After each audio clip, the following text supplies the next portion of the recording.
करता।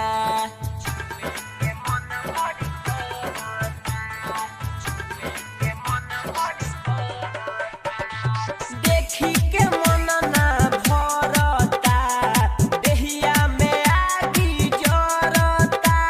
लाइव देखा द गोरिया हो, छुए के मन बड़ी करता।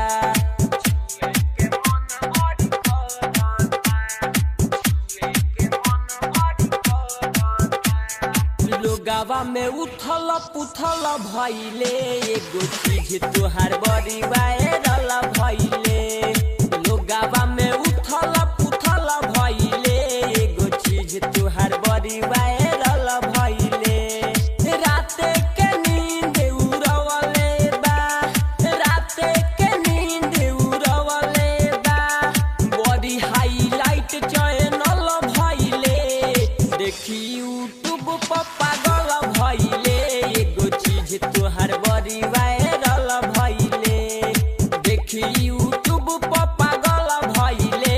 एगो चीज तोहार बड़ी वायरल भइले। डीजे अमित तिवारी, डीजे अमित तिवारी,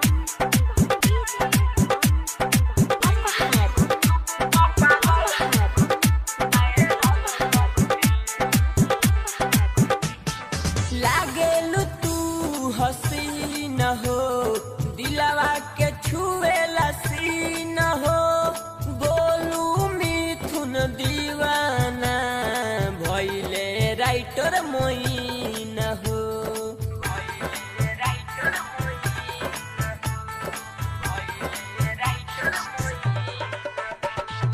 लागेलु तू हसीन हो, दिलवा के छुएला सीन हो।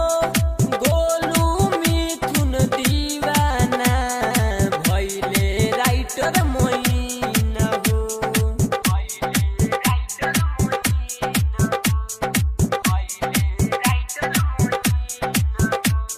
तोहरे डिमांड आज कल भइले, एगो चीज तोहार बड़ी वायरल भइले। तोहरे डिमांड आज कल भइले, एगो चीज तोहार बड़ी वायरल भइले।